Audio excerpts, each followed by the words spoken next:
Olá, caros alunos. Eu sou o professor Alexandre Dúlios, coordenador do curso técnico em Segurança do Trabalho. Estamos aqui hoje para mais um encontro muito especial. Eu estou aqui com um dos militantes do meio dos sindicatos desde a época da ditadura militar. Ele participou como um dos pensadores da criação do SUS, morou na antiga União Soviética e após a democratização, então, participou do primeiro e do segundo conclave, que era o Congresso Nacional das Classes Trabalhadoras, onde nasceu então a CUT. O seu grupo onde participava criou o CGT, que é a Central dos Trabalhadores. Estamos aqui hoje então com o senhor Adir de Souza, atual presidente do Sintespar, Sindicato dos Técnicos de Segurança do Trabalho do Estado do Paraná. Adir também é membro suplente do Conselho Curador da Fundacentro, membro titular da Comissão Tripartite Partidária Permanente, a CTPP, do Ministério do Trabalho e Emprego, na bancada dos trabalhadores, secretário nacional adjunto de Segurança de Saúde, da Central Sindical, UGT, União Geral dos Trabalhadores, membro titular do Conselho Editorial Observatório da Saúde do Trabalhador, atua na área de segurança de saúde do trabalhador há mais de 40 anos e há 31 anos está na Fundacentro. Seu Adir, boa tarde, muito obrigado por ter aceitado o nosso convite. Alexandre, obrigado pelo convite e é uma obrigação nossa, como servidor público da Fundacentro e quem atua na área, né, há tantos anos, para nós é uma obrigação estar aqui fazendo essa fala e passar alguma informação para os alunos, para quem sonha a ser técnico de segurança do trabalho, que é uma profissão difícil, como todas as outras, né, como qualquer outra profissão, mas apaixonante porque a gente se preocupa, né, com a vida das pessoas, com a saúde dos trabalhadores, né, para que tenham trabalho e condição de trabalho digna. Senhor Adir, então, mais uma vez, muito obrigado. Então, eu gostaria que tu falasse um pouco, então, sobre o conceito de saúde e trabalho, como que se iniciou a segurança e saúde do trabalho no Brasil. O que você poderia falar para nós a respeito disso? Alexandre, quando você fala em segurança e medicina do trabalho, às vezes a palavrinha segurança, né, remete para a segurança patrimonial, do patrimônio, né? Então, essa palavra segurança do trabalho nos atrapalha um pouco, né? Então, eu sempre gosto de conceituar a saúde, né, para que as pessoas entendam que segurança do trabalho, ser técnico de segurança do trabalho, é cuidar da saúde das pessoas. Saúde, segundo o lema da Organização Mundial de Saúde, saúde é um bem-estar social, físico e mental, não mera ausência de doença ou moléstia. Trocado em miúdo, não é eu não tendo hepatite, não tendo diabetes, que eu não tenho problema de saúde. Não, a saúde não é só isso, não é ter doença, não é não ter doença, né?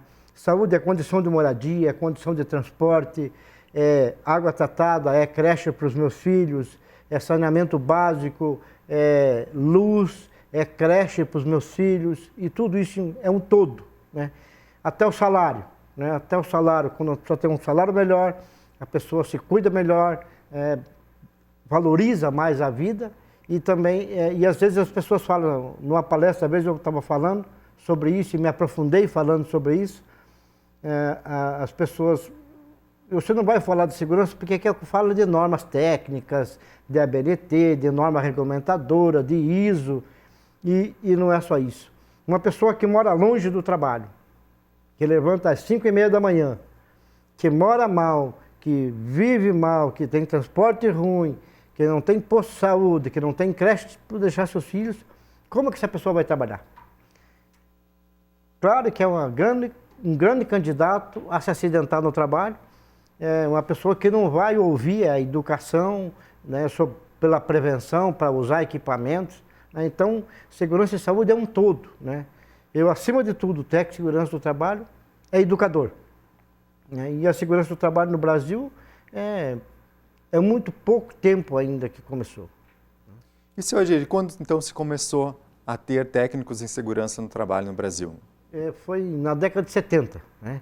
Na CLT já tinha a CIPA, desde quando nasceu a CLT, na década de 40, 43, né? A CIPA, né, que é a Comissão Interna de Prevenção de Acidentes.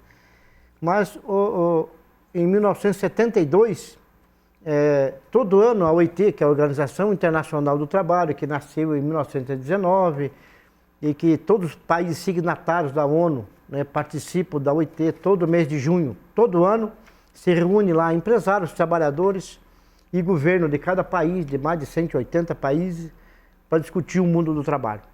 Em 1972, apareceu lá o Brasil como campeão do mundo em acidente de trabalho, na década de 70 e 72. Né? E claro, o Brasil vivia numa ditadura militar, foi uma forma de bater no Brasil, dizer que o Brasil não cuidava dos seus trabalhadores. Né? E o Brasil foi tricampeão do mundo em 70, né? Em 72 o Brasil foi campeão de uma mini-copa que inventaram. Né? O Brasil ganhou de 2-1 de Portugal, do dia 9 de julho de 1972. Vão dizer, não, o cara tem uma memória muito grande, não é isso, não é, porque dia 9 de julho é meu aniversário, por isso que eu guardo bem. E eu estava assistindo o jogo dia 9 de julho de 1972. Então, e nessa época, foi criado daí um PNVT, como se fosse um PAC de hoje em dia, que era o Plano Nacional de Valorização do Trabalhador. Então, esse PNVT tinha vários programas, e várias metas até dar gabinete dentário para sindicato, ajuda às entidades que ajudavam os trabalhadores, e uma delas, a meta 4, era lá segurança, higiene, engenharia e medicina do trabalho. Naquele tempo eu usava a palavra de engenharia e medicina do trabalho, para não ter problema com os engenheiros, né? Com o CREA, com o CONFIA, e nem com a associação médica, né? Com as entidades dos médicos, para não arrumar briga com ninguém. Então, por isso que existe a palavra engenharia. Né? Engenharia não é cuidar da segurança e saúde do trabalho. Né? Precisa de engenhar, mas não precisava entrar lá na norma, né? Mas naquela época entrou. Né? Então, por isso que a gente tem algumas normas aqui, vocês vão ver. Mas essa norma aqui está atrasada, por isso que ela tem as mudanças. Né? Porque foi feito numa época sem discutir com ninguém. Era alguém sentava lá em Brasília e não tinha esse debate para criar as normas. Aí nasceu lá o inspetor de segurança do trabalho, que era um curso de uma semana ou mais, um pouquinho mais, e que o Ministério do Trabalho oferecia, através da Fundacentro, e as pessoas viravam o inspetor de segurança, higiene e medicina do trabalho. Mas era só grandes empresas, né? As multinacionais, Scania, Ford, Chevrolet, Volks, as brasileiras eram Antártica, a Brahma, aquelas grandes empresas nacionais e as multinacionais, né, para fazer um H com o Ministério do Trabalho, para não ter problema, mandaram alguém lá que cuidava da CIPA da empresa fazer o curso de inspetor. Daí nasceu os cursos de supervisor de segurança. Um convênio a Fundacentro realizava e também o Senai realizava no Brasil, em todo o Brasil. E nasceu os cursos de inspetor de segurança, de supervisor de segurança e medicina do trabalho.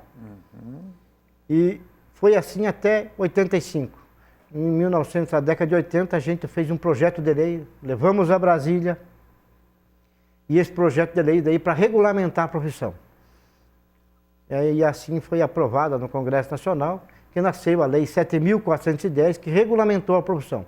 Quer dizer, nós existimos de fato, mas não de direito. De direito nós não tinha ainda uma profissão regulamentada.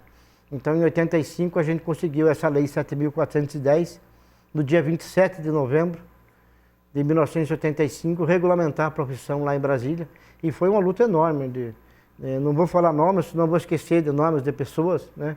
Mas foram várias pessoas, né, de São Paulo, Paraná e Santa Catarina, principalmente, que fomos a Brasília e nós jovens, né, visitar o Congresso, conversar com os deputados, sem experiência, não tinha grana, tinha que ficar hospedado na FUNAI lá, né, não tinha grana para hotel, né, e de ônibus a Brasília, né.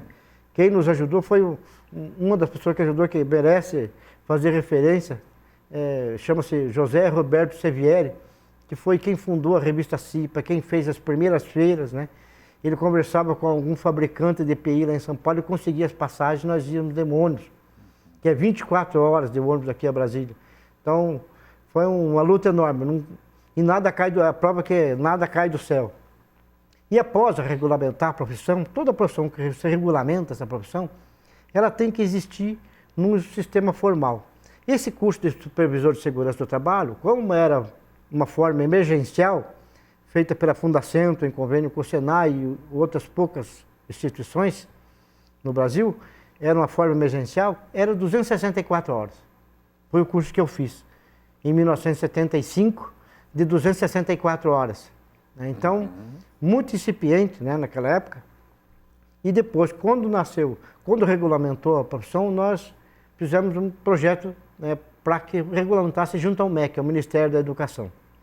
E daí tinha um parecer 639, esse parecer 639, eu guardo até hoje, porque foi uma luta enorme para a gente conseguir aprovar. E daí nós fizemos vários debates em Santa Catarina, em São Paulo e aqui em Curitiba, vários debates, várias reuniões entre as associações ainda, que não existiam os sindicatos, né? E criamos esse currículo que está aí hoje em dia. Esse parecer foi aprovado no MEC, né, com 1.200 horas, mais 400 horas de estágio. Mas hoje em dia, com a lei, a LDB, a Lei de Diretrizes Básicas de Educação, você pode adaptar. No caso de Paranaguá, se for formar técnico somente para Paranaguá, né, pode fazer um com ênfase na NR 29, né, para falar sobre o porto. Se for lá no Recife, pode falar, né, dos aspectos culturais da região, da agricultura. Se for no interior, lá em Caruaru, né, pode fazer um ligado ao artesanato, ligado à feira.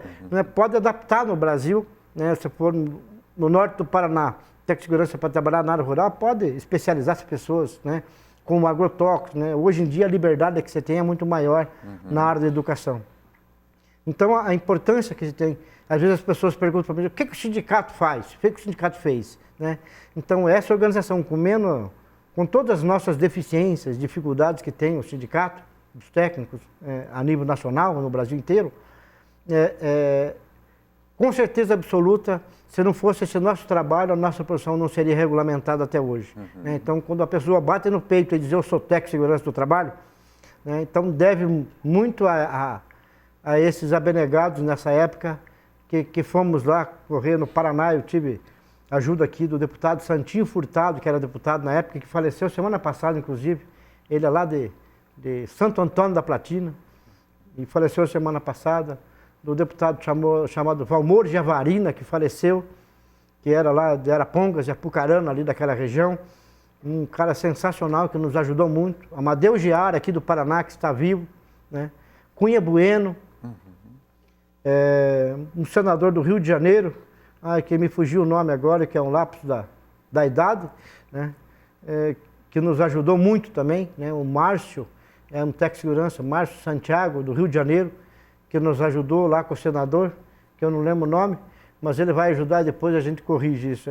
Se até o final eu lembrar, eu vou lembrar o nome dele. Mas isso acontece, né? Com o tempo talvez eu lembre do nome dele. Então foi muito importante essas ações para existir a profissão. E depois, após isso, né, passou a ser o ensino regular. Aí foram para o ensino formal, né? O Senai criou o curso, né? O Senai, e hoje em dia o Instituto Federal, escolas privadas realizaram o curso, né? E a gente tem uma crítica enorme aí. Né? Eu ajudei a criar curso aqui em Curitiba, no colégio público, Colégio Paulo Leminski, esse é o nome forte, né, do nosso poeta. Né? E lá também criei o curso de técnico no meio ambiente aqui em Curitiba, e gratuito, né, no colégio público, para ser gratuito, para que ajude as pessoas na formação, né, nessa área de segurança do trabalho. Bom, seu Adir, o conceito, já que a gente fez um resgate histórico, o conceito de segurança, o conceito de trabalho, ele, na tua percepção, ele mudou ao longo dos tempos? As pessoas hoje não falam muito de trabalho, do conceito de trabalho, né?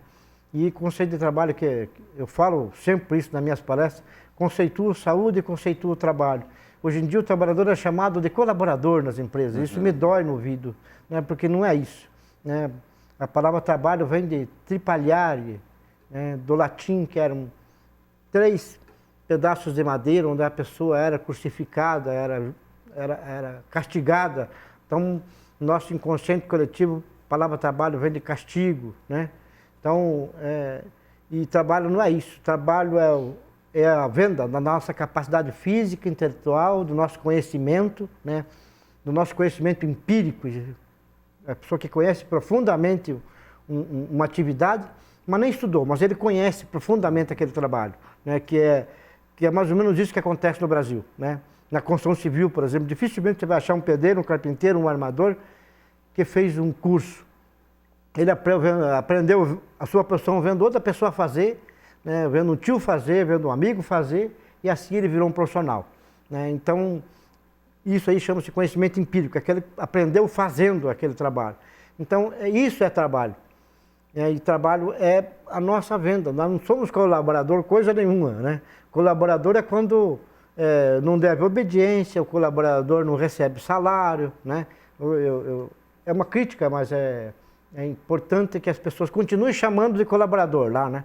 Se você tiver numa multinacional, continue chamando de colaborador, mas tenha consciência que não é colaborador, né? Você está vendendo a tua capacidade física, intelectual, o teu conhecimento em troca de um salário. É isso que nós fazemos no dia a dia, né? E trabalho é aquilo que você toma emprestado, aquilo que a natureza nos dá. Que conceito é esse? É o conceito, se a gente analisar o índio lá no Xingu, como é que ele vive? Se ele não tem emprego, não tem trabalho. Não, ele toma lá o peixe do rio, né?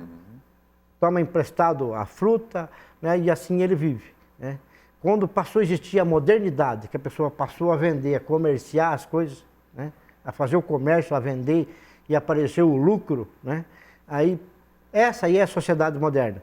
Isso aí é a modernidade. A modernidade surgiu nesse segmento aí que tem o governo Fernando Henrique falava muito da modernidade, né?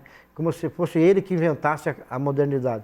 E não é. A modernidade é quando as pessoas passaram a vez de usar somente aquilo que plantavam, né? Tiveram que plantar para comer. Parar de emprestar da natureza e ter que plantar a mandioca, plantar o milho e assim por diante. Assim surgiu a modernidade. Senhor Adir, eu queria que pudesse dizer para os nossos alunos, então, o que é o SISMET e a que andas o SISMET no Brasil?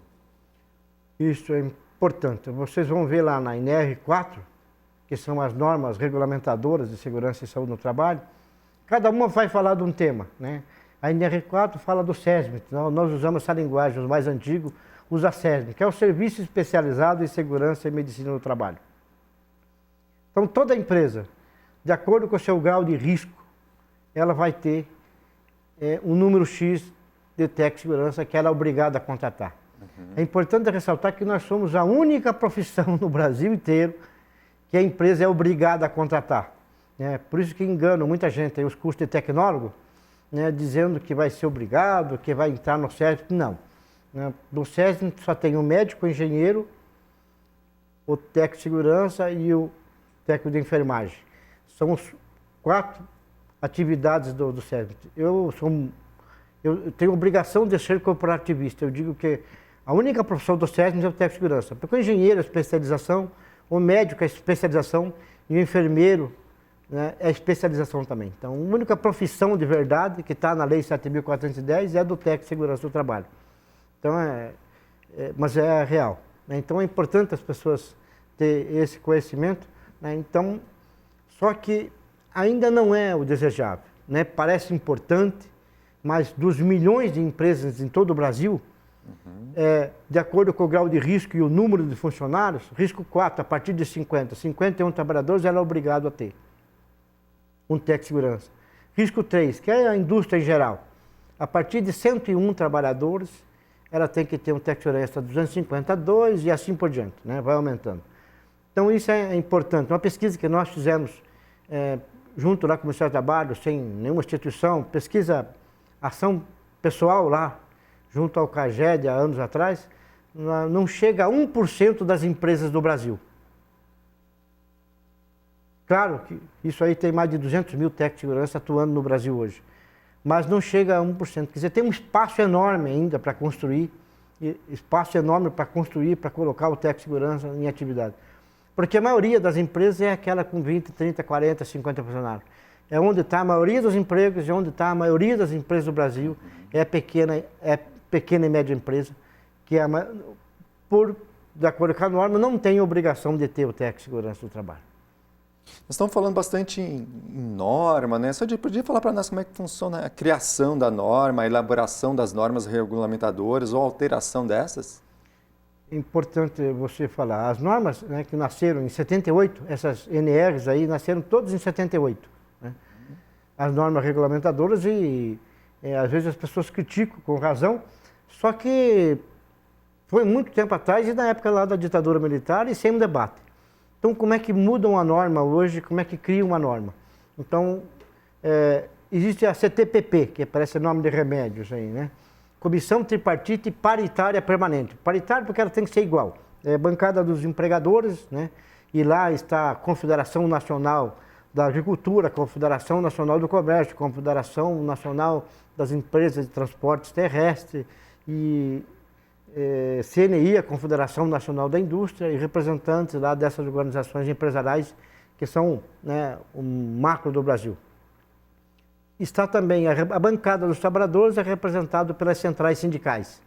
Eu represento a UGT, né, que é a nossa central, que tem hoje, que é a terceira maior central sindical do Brasil, que tem 1.200 sindicatos filiados em todo o Brasil. E daí tem a CSB, a CTB, a CUT e a Força Sindical. Essas 6 centrais representam a bancada dos trabalhadores lá nessa discussão, nessa comissão tripartite.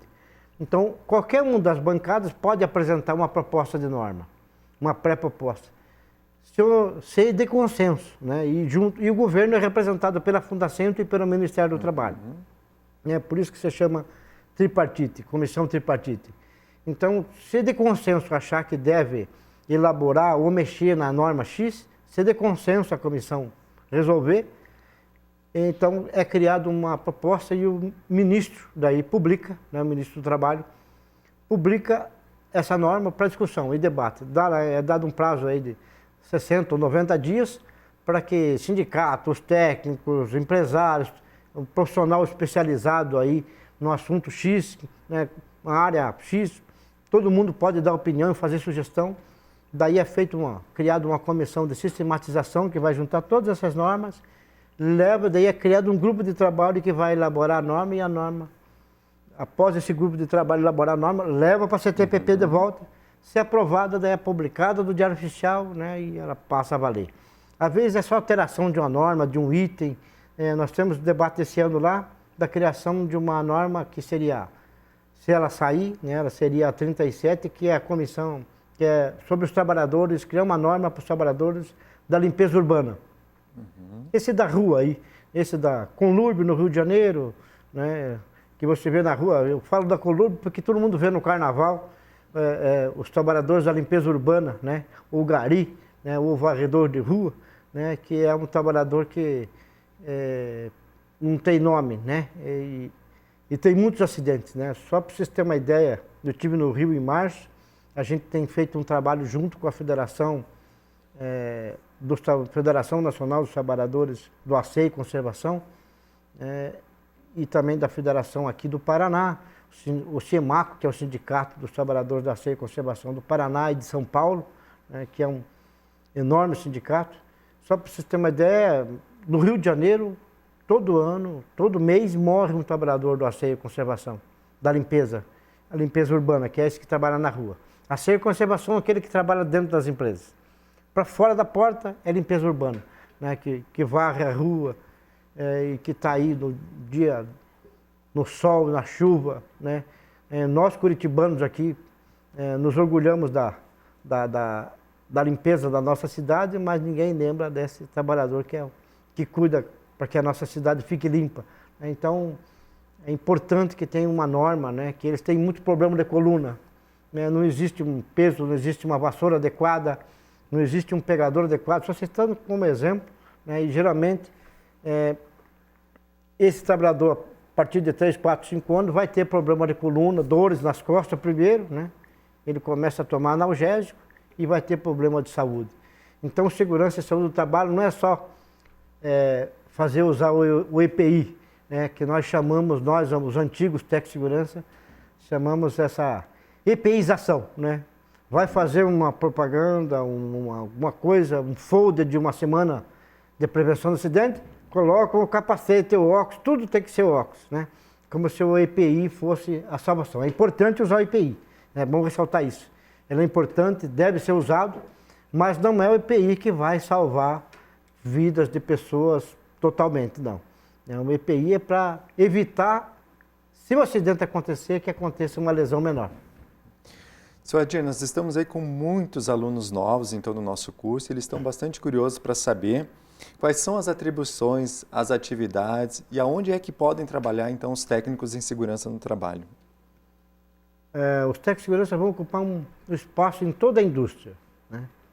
Toda a indústria tem um espaço para o técnico de segurança do trabalho. Nesses últimos anos surgiu também as empresas de consultoria e assessoria, né? Claro, muitas empresas dessas servem de aprendizado, algumas sérias, né? Algumas têm recebido muitas críticas do sindicato porque acabam sendo, hoje em dia, acabam sendo vendedoras de PPRA, que é o Programa de Prevenção dos Riscos de Acidente do Trabalho. O PPRA nasceu de uns anos, de uns 15 anos para cá, o PPRA, que é um programa que toda empresa tem que ter. Mesmo ela não tendo o técnico de segurança, não tendo a obrigação de ter o técnico, ela tem que ter o CIPA. Aquela que não tem a obrigação de ter a CIPA, ela tem que ter pelo menos o designado. Uma pessoa que tem o curso de CIPA. Ela tem 5 funcionários. Ela tem que ter uma pessoa que tem o curso de CIPA, que se chama o designado. E tem que ter o PPRA. Toda empresa, mesmo sendo pequena, ela tem que ter o PPRA. Então, aí nasceu essas empresas de consultoria e assessoria que fazem o PPRA. E às vezes, algumas, né, não é todas, graças a Deus, que fazem esse PPRA sem olhar direito, sem analisar a condição de trabalho, de ruído, ou de poeira, ou de risco de acidente, ou risco ergonômico desses trabalhadores, né? E todo ano vai lá, renova o seu PPRA e cobra um trocado, então virou um comércio. E por isso que eu digo, quando eu falo de saúde, que nós estamos fazendo saúde, quem está vendendo PPRA também tem que estar fazendo saúde dos trabalhadores, né? E saúde, no meu conceito, saúde não pode ser produto. Não pode ser produto como essa caneta, como paletó, né? Não pode ser um produto do lucro das pessoas. É conceito que eu acredito, né? Não que as outras pessoas tenham que pensar igual eu, né? Mas a gente tem que pensar, né, na importância que é a saúde, né, ser objetivo do lucro das pessoas. Então, é esse conceito que nós técnicos precisamos preservar e ver da importância que é o nosso trabalho. Às vezes eu ouço via as redes sociais, técnico de segurança se autoafirmando que nós somos chatos. E eu rebato, nós não somos chatos, nós somos educadores. E o educador tem que ser exigente, o educador tem que estar todo dia, como o professor tem que estar ali todo dia cobrando do aluno, cobrando resultado, como um chefe tem que estar cobrando resultado, nós temos que cobrar resultados, né? E estamos educando as pessoas. Então eu digo que nós somos educadores e não o chato, né? E eu cito o exemplo que a empresa privada que eu trabalhei antes da Fundacentro, ela nem existe mais. Eu trabalhei nela há 30 anos atrás, quando eu vim para a Fundacentro, e nessa empresa nós fazemos, até hoje, é feito um almoço dos ex-funcionários dessa empresa. Se eu fosse o chato, o técnico de segurança chato lá, eu não seria convidado, obviamente, né? Então, a gente não precisa ser o chato. Por isso que eu sempre falo, segurança do trabalho, além do conhecimento técnico que tem que ter, né, a comunicação é muito importante na nossa área, né? Não que se você não se comunicar, tiver dificuldade de comunicar, você não vai ser um mau técnico. Não é isso, né? Você pode ser bom para análise dos riscos, para fazer a gestão da segurança do trabalho, né? E não precisa ser um expert em comunicação. Mas ajuda se você... E vai se especializando, vai melhorando, né, a cada vez mais. É muito importante para a atividade profissional. Certo, seu Adir. Então, vamos falar de outro item muito importante. Como é que está a remuneração do técnico em segurança do trabalho? Esse é um problema polêmico no Brasil, porque vou falar do caso bem prático aqui do Paraná, que eu recebo a crítica, então é mais fácil de explicar, né? Porque do piso no Paraná. O maior salário está em São Paulo. De qualquer profissão está em São Paulo, né? São Paulo a cidade de São Paulo tem uma economia maior que a economia da Argentina. O PIB da cidade de São Paulo é maior que o PIB da Argentina. A cidade de São Paulo tem 2,5 milhões de pessoas que trabalham à noite. É maior que a população toda de Curitiba. Trabalha à noite na cidade de São Paulo. Então, a economia de São Paulo é muito maior, é muito pujante, é muito grande. Então, no estado de São Paulo, o piso dos técnicos de segurança é em torno de R$3.000. O nosso aqui no Paraná, o nosso piso é 1.742. Mas claro que é outra realidade, né? Então, e somente Paraná e São Paulo tem database de negociação. Então varia de cidade para cidade, né? Mas a importância, né, na grandes empresas não tem problema. A empresa já tem um plano de cargos e salário, né, é mais fácil. Mas alguns estados que não têm convenção coletiva, no Paraná e São Paulo, nós temos uma database. Em São Paulo, acho que é mês de junho, a database de negociação, que é chamado mês de dissídio. Né, mas o correto é a mês da database. Paraná é janeiro, que nós negociamos o piso aqui. Então, aqui no Paraná, nenhum técnico de segurança pode ganhar menos que o piso. Não é o piso ideal, mas se verificar junto a outras categorias, é um piso bem mais baixo. E acabou ajudando porque evitou aquelas picaretagens do passado, que era o cara que assinava por várias empresas como técnico de várias empresas. Então, ajudou muito isso aqui no Paraná. E, para as pessoas terem uma ideia, o piso dos metalúrgicos aqui do Paraná, de Curitiba, que é um grande sindicato, tem um piso 83% menor que o piso dos metalúrgicos de São Paulo. Então ninguém vai ter piso no Brasil, muito difícil, né? E falando dos sindicatos, os sindicatos que têm condição de sobrevivência e ação, condição de sobrevivência com remuneração com maior estrutura, é o sindicato dos técnicos de segurança do trabalho de São Paulo, Minas Gerais e Rio de Janeiro, porque São Paulo tem 50 mil técnicos de segurança. Atuando. Minas Gerais tem em torno de 22 a 23 mil. E Rio de Janeiro tem em torno de 18 mil técnicos de segurança do trabalho. No Paraná tem em torno de 4 mil. E nem todos, né, nem a contribuição sindical, aquela obrigatória do mês de março, não pagam para a nossa categoria. Então nós fazemos no Paraná, Santa Catarina, Rio Grande do Sul, Pernambuco, Ceará, Piauí, Mato Grosso do Sul, Paraíba, Pernambuco, Espírito Santo fazem o trabalho sindical por ideologia, por altruísmo, por amar, por gostar e amar essa profissão de segurança do trabalho. Senhor Adir, então, se puder sintetizar para os nossos alunos como é que funciona para o técnico de segurança do trabalho se registrar, como é que funciona o registro e também se puder falar um pouquinho sobre a portaria 262 para nós. Isso. Essa portaria 262 é que ela fala do registro profissional. Então, antigamente era feito somente indo do Ministério do Trabalho. Agora, a portaria 262 é que nós garante o nosso registro do Ministério do Trabalho. E um alerta importante, nós não precisamos ter registro no CREA. Se vocês verem alguém falar que precisa fazer o registro no CREA, não é real. Essa portaria, nós temos que ter o registro do Ministério do Trabalho. Nós temos que ter nós temos uma luta ainda que é antiga, que é a criação do nosso conselho. Até que o nosso conselho chegue, ou não, porque é uma ação política, né? O conselho é uma autarquia, que é difícil conseguir, mas nós estamos na luta. O nosso registro é do Ministério do Trabalho. Não é necessário ter o registro no Conselho Regional da Engenharia em todo o Brasil. Aqui no Paraná, inclusive, tem um TAC, um termo de ajustamento de conduta do Ministério Público do Trabalho, dizendo que o CREA não pode exigir o registro técnico aqui no Paraná. É importante as pessoas terem esse conhecimento aí. E vai poder fazer. Quando você terminar o curso, receber o diploma, vai poder fazer via internet, pelo próprio site do Ministério do Trabalho. Solicitar o registro profissional, então você manda, vai no Ministério do Trabalho, é feito o registro de categoria diferenciada. Por que categoria diferenciada? Porque nós não temos um correlato patronal. Não existe a indústria da segurança do trabalho. Né? O técnico de segurança é uma categoria diferenciada porque atua na indústria da construção, na indústria pesada, no hospital, até numa igreja, na Igreja Universal tem técnico de segurança, atua em várias atividades econômicas. Então, por isso é chamado de categoria diferenciada e por isso dificulta a gente, que a gente tem que negociar com vários sindicatos patronais, mais de 100 sindicatos, no caso do Paraná aqui, patronais, tem negociação. Então, senhor Adir, muito obrigado, agradeço a sua presença, agradeço a presença dos alunos e para encerrar, então, senhor Adir, eu gostaria que pudesse nos dar uma fala sobre como é que o aluno, qual que é a importância do técnico em se filiar, como é que é esse processo, como é que ele pode fazer para se filiar, quais são as principais lutas da categoria, para encerrar, então, a nossa fala com o nosso convidado especial hoje. Eu agradeço e e queria dizer da importância da gente estar organizado, né? Quando você fala em democracia, parece que está...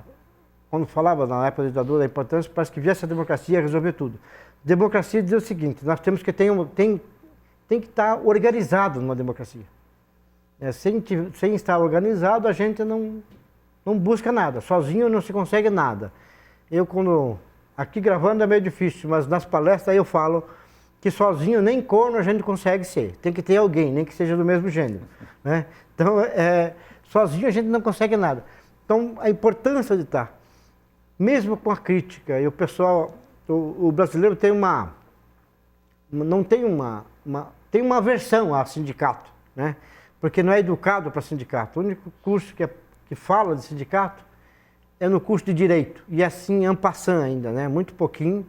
A única profissão que aprende um pouquinho sobre o papel, o que é o sindicato, é no curso de Direito. A maioria dos outros cursos não fala do curso, porque é para as pessoas não saber mesmo, né? Então, mas é muito importante, porque se não fosse o papel do nosso sindicato, já tinham acabado no Congresso Nacional, já tinham desregulamentado a NR4 e tirado a obrigatoriedade das empresas ter o técnico de segurança do trabalho. Então é importante as pessoas terem essa participação, e a filiação do sindicato dá a garantia da importância do sindicato, é o número de filiados que ele tem. É como a igreja, a importância daquela igreja ou daquela religião X, a importância daqueles que comungam daquela mesma fé. É mais ou menos isso o sindicato, né? E até igual, né? Porque tem a paróquia, o sindicato tem a subsede, tem a sede do sindicato, tem as capelas na igreja, então é bem parecido com o movimento religioso. E para encerrar, eu queria dizer que, além do conhecimento técnico que tem que ter, a gente vai ficando mais maduro e apaixonado por essa profissão, com certeza absoluta, né? Fazer segurança e saúde no trabalho, e eu tive muita luta e denúncia. Da própria Fundação, eu fiquei afastado 5 anos na justiça sem trabalho, por denunciar a morte de trabalhadores em Londrina, no Paraná, onde morria 40, 50 trabalhadores por ano na cidade de Londrina, na indústria da construção civil. E eu não me arrependo. Eu passei dificuldades da minha vida, e eu sempre digo que segurança e saúde no trabalho, além do conhecimento técnico que tem que estar se atualizando todo dia, lendo, estudando, acima de tudo também, com certeza absoluta, também é um ato cristão. Sr. Adir, muito obrigado mais uma vez. Nós ganhamos um presente, então, que foi a presença do seu Adir aqui, presidente do Sintespar. Espero que os alunos aproveitem essa entrevista que nós tivemos aí, com essa grande pessoa, esse grande ser humano que é o seu Adir.